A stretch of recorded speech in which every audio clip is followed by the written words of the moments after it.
Assalamualaikum warahmatullahi wabarakatuh. Waalaikumsalam warahmatullahi wabarakatuh. Perkenalkan, saya Vina Istiana Dewi dari Program Studi Bimbingan dan Konseling Universitas PGRI Semarang. Nah, tujuan saya di sini ingin mewawancarai Ibu mengenai profesi dan perjalanan karir serta untuk menjalankan tugas proyek atau tugas akhir saya. Apakah Ibu berkenan untuk saya wawancara? Silakan. Dengan senang hati. Baik Ibu, terima kasih sebelumnya. Dengan Ibu siapa? Ibu Soleka. Baik, apakah saya boleh memulai untuk wawancaranya, Bu? Silakan. Baik, Ibu bisa diceritakan profesi yang Ibu jalani saat ini? Saat ini profesi saya sebagai guru. Untuk mendapatkan profesi ini saya memerlukan perjalanan yang panjang, sehingga itu saya ceritakan sedikit. Mungkin sejak 98 saya lulus S1, kemudian wiyata di berbagai tempat sekolah, baik itu swasta maupun negeri, dengan semangat yang gigih, kesabaran, keikhlasan, sampai akhirnya saya menjadi seorang ASN yang saat itu sangat diinginkan oleh semua guru. Kenapa? Kala itu banyak sekali guru yang berwiyata namun belum bisa menggapai profesi sebagai guru ASN, sekaligus alhamdulillah saat ini saya sudah sertifikasi. Alhamdulillah selama ini saya menjadi guru yang penuh perjuangan, hingga akhirnya pada tahun 2009 saya diangkat menjadi ASN, sekaligus bersamaan dengan saya pemberkasan guru sertifikasi. Di antara ASN dengan sertifikasi saya bersamaan, Mbak. Jadi alhamdulillah tahun 2009 saya CPNS, sertifikasi lolos portofolio, alhamdulillah dengan nilai yang luar biasa, dan teman-teman saya banyak yang PRPG, tapi alhamdulillah saya lolos portofolio. Namun ada kendala sedikit karena saya bersamaan CPNS, saya suruh memilih sertifikasi dulu atau PNS dulu, ya saya pilih PNS dulu.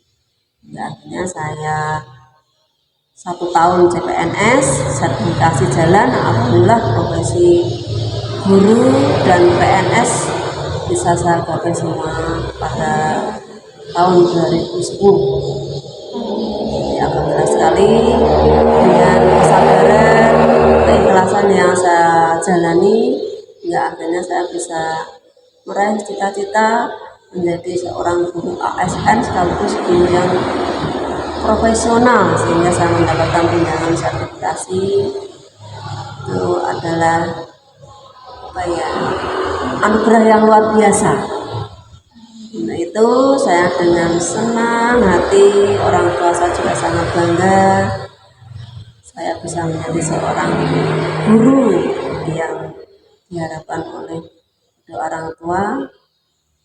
Itu dalam hati saya ingin melanjutkan cita-cita saya sebagai seorang guru yang profesional, membantu pemerintah untuk mencerdaskan anak bangsa, sehingga saya berjanji pada diri saya sendiri, sekuat semampu saya, walaupun nanti saya sudah purna jadi ASN, saya ingin tetap mengamalkan ilmu saya pada masyarakat setempat. Itu, Mbak, perjalanan karir saya mulai dari wiyata sampai diterima ASN, lolos sertifikasi, lolos portofolio, hingga pada bulan Mei tahun 2022 saya dipercaya oleh yayasan untuk menjadi kepala madrasah. Alhamdulillah sampai saat ini saya masih tetap untuk dipercaya untuk menjadi kepala madrasah. Dengan semangat yang luar biasa saya menjadi guru sekaligus kepala madrasah, karena memang untuk yayasan kan diangkat oleh yayasan. Kalau ASN kan untuk saya di bawah naungan Kemenak. Itu sedikit perjalanan karir saya hingga saat ini saya tetap menjadi seorang guru yang bercita-cita membantu pemerintah untuk mengentaskan dunia pendidikan yang saat ini memang baru ramai-ramainya ya, sehingga saya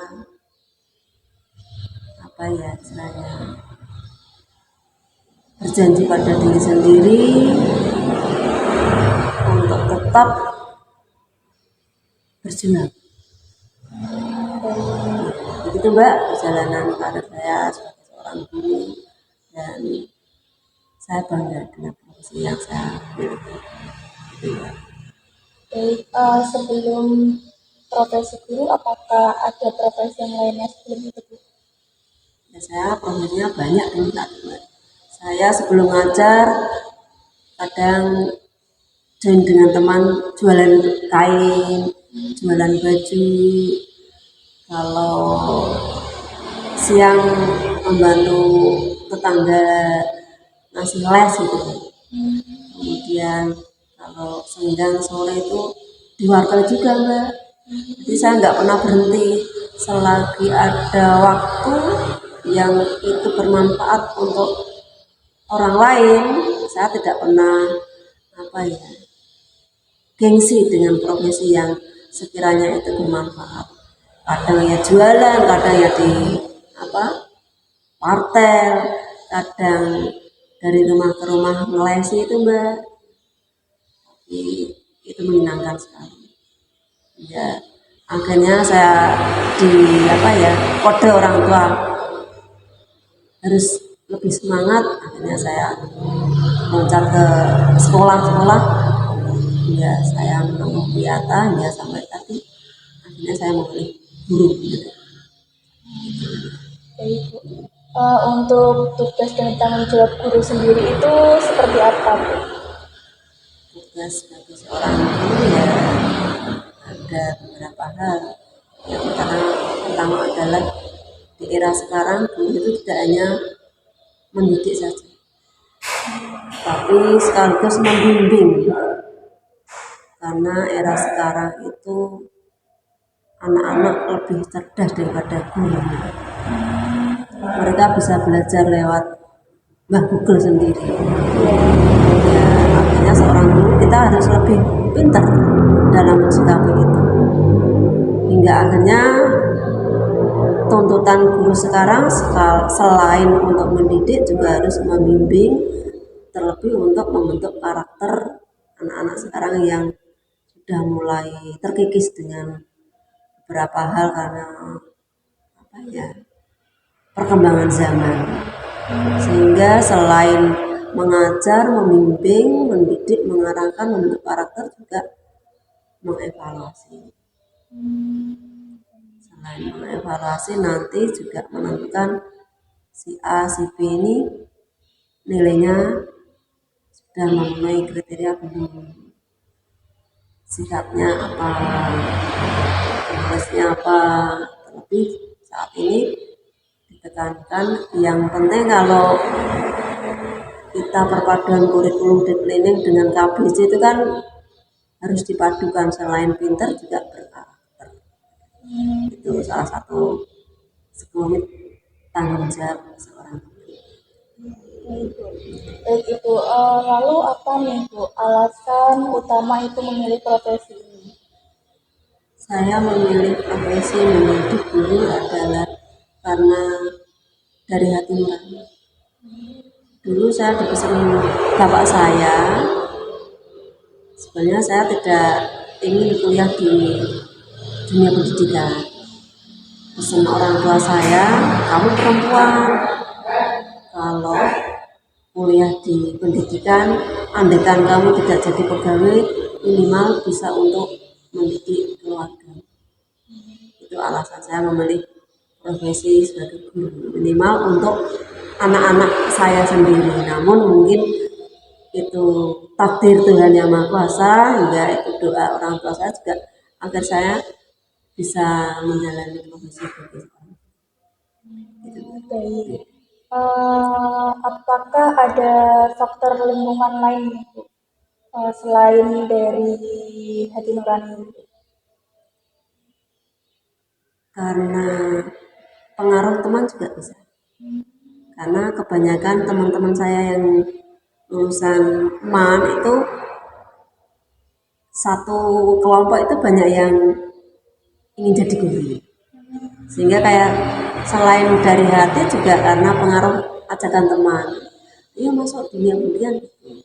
Hingga akhirnya lebih mantap saya memilih sebagai seorang guru. Selain faktor dari orang tua saya, teman juga termasuk mendukung saya. Karena saya dirasa pantas karena sejak di bangku sekolah saya sering membantu anak-anak ngerjain PR di rumah itu, kayak sudah ada bakat gitu katanya. Nah, sehingga itu mungkin selain doa saya, dukungan orang tua, teman juga bisa membangun saya memilih menjadi seorang. Baik. Bagaimana nih Bu latar belakang pendidikan Ibu yang mendukung profesi Ibu yang saat ini jalani? Karena saya dianjurkan oleh orang tua untuk memilih fakultas pendidikan, saya memilih. Akhirnya saya beneran jadi seorang guru yang sudah dinobatkan guru profesional. Saya mendukung dengan melanjutkan S2 juga sesuai dengan profesi saya.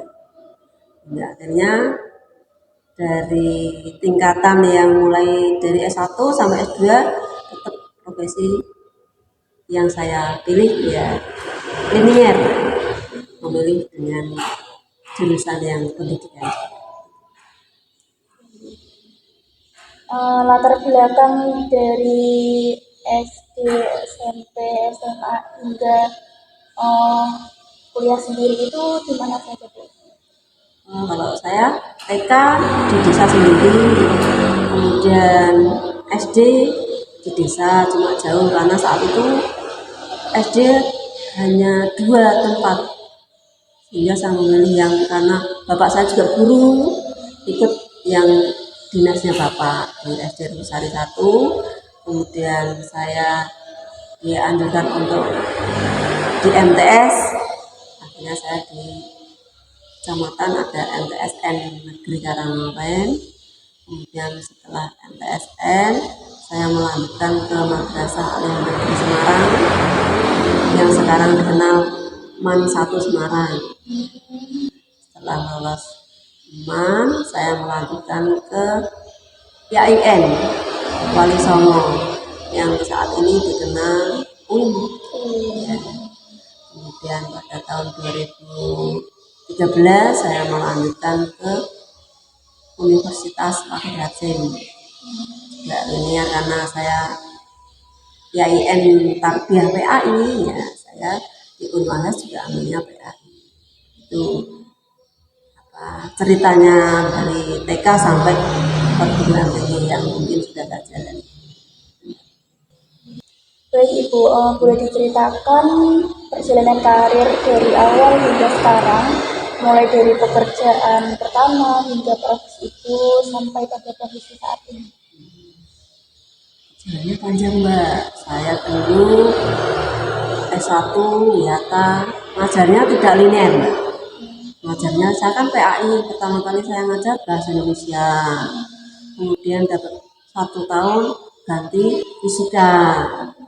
Kemudian masuk tahun ketiga saya pernah di SD juga, pernah di SMP, pernah di MTS, yang itu semuanya beda mapel. Hingga untuk tahun yang kelima saya akhirnya mendapatkan mapel yang sesuai dengan jurusan saya PAI, yaitu mengajar SKI. Hingga akhirnya hampir 8 tahun saya menjalani guru PAI. Ada pendaftaran CPNS, diterima. Kemudian dalam perjalanan PNS itu saya pernah menjadi wali kelas. Tahun kedua saya dipercaya untuk menjadi waka kesiswaan. Kemudian tahun kelima sampai 10 tahun saya dipercaya menjadi waka kurikulum. Hingga sampai akhirnya kepala saya purna, saya kurikulum, akhirnya saya dipercaya untuk menggantikan sebagai kepala sampai tahun 2022 sampai saat ini. Itu pengalaman perjalanan karir selama Wiyata sampai saat ini. Baik, lalu apa motivasi Ibu tetap bertahan dalam profesi ini? Apakah ada tujuan atau nilai hidup yang Ibu pegang?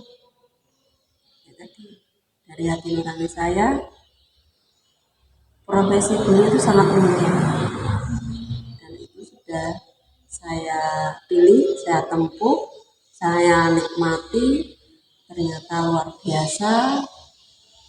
Hingga akhirnya sampai saat ini saya tetap mempertahankan profesi saya walaupun saya sebagai seorang kepala, tapi saya kadangkala masih di sela-sela kegiatan itu membantu Bapak Ibu guru tetap mengkondisikan anak didik pengennya seperti guru biasa.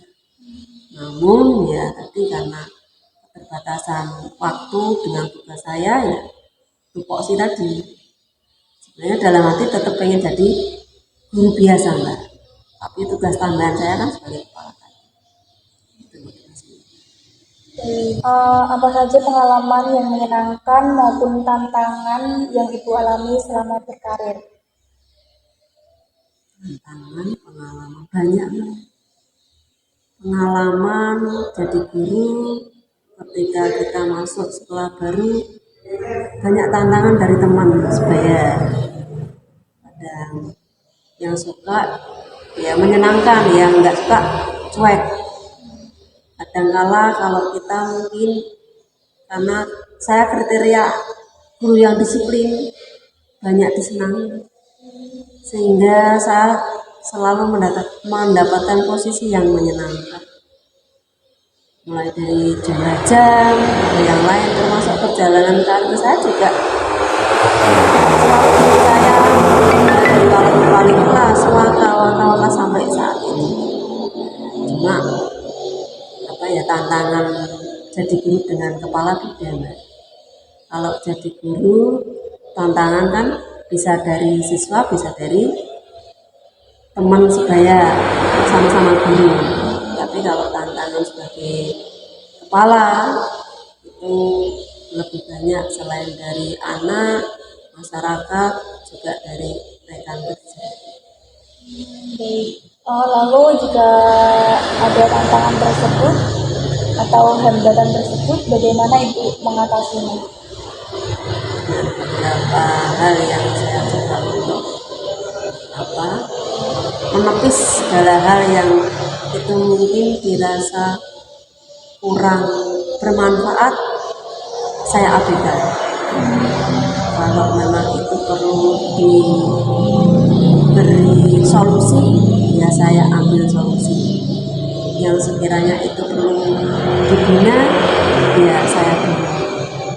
Itu untuk menangani berbagai hambatan yang saya alami saat ini. Itu boleh diceritakan Ibu dan disebutkan prestasi yang Ibu raih selama berpengalaman berpendidikan dari mulai SD sampai kuliah. Kalau pinternya saya enggak Mbak, tetapi saya selalu mendapatkan predikat siswa disiplin, tepat waktu, jarang bolos, ya ranking ya mungkin 10 besar itu, dan banyak disukai guru karena saya termasuk kategori tadi anak yang mengerjakan tugas tepat waktu, disiplin, jarang terlambat, selalu menghormati dan enak diajak kerjasama.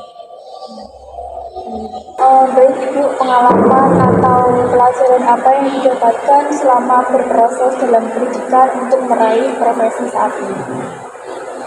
Pengalaman yang saya dapatkan untuk meraih profesi saya dengan berbagai usaha yang bisa saya lakukan. Selain saya mengenyam dunia pendidikan, saya juga kadang ikut kegiatan fintech, latihan untuk menunjang profesi saya itu. Karena apa? Tanpa itu semuanya kita tidak bisa mengembangkan ilmu pengetahuan hanya dari dunia perkuliahan saja. Masih tetap membutuhkan untuk kegiatan online fintech atau workshop. Baik, yang terakhir, apa pesan dan saran yang ingin Ibu sampaikan kepada generasi muda agar dapat sukses membangun karir di masa depan? Pesan saya untuk generasi muda supaya sukses berkarir ya tadi, menjadi manusia yang bertanggung jawab. Tanggung jawab di sini tanda petik, tanggung jawab pada diri sendiri, tanggung jawab pada lingkungan, tanggung jawab pada tugas, tanda petik juga mungkin tugas guru, kalau saya sebagai guru, kalau sebagai siswa tugas siswa, kalau sebagai mahasiswa ya tugas mahasiswa. Dan tanggung jawab di sini dilaksanakan dengan sepenuh hati, tanpa paksaan, tanpa embel-embel lah. Jadi itu murni dari kita sendiri sehingga itu bisa memotivasi seseorang untuk bisa menjalani kehidupan sehingga sesuai dengan harapan, apa yang diinginkan, apa yang dicita-citakan sehingga bisa terlaksana. Itu mungkin cuil contoh yang ingin saya sampaikan kepada generasi muda untuk bisa sukses meraih karir. Itu Mbak. Baik Ibu, terima kasih wawancara pada sore hari ini sudah selesai. Saya ucapkan terima kasih kembali. Pengalaman Ibu sangat luar biasa. Sama-sama. Saya sangat kagum sekali Bu. Semoga saya bisa seperti Ibu juga. Amin ya. Amin. Doa saya semoga terkabul. Amin. Mungkin mohon maaf, mungkin cerita saya ngalor ngidul tapi memang itu versi yang tidak dibuat-buat ya, cerita apa adanya. Terima kasih ya Bu. Sama-sama. Saya akhiri. Wassalamualaikum warahmatullahi wabarakatuh. Waalaikumsalam warahmatullahi wabarakatuh. Sukses ya. Ya Bu.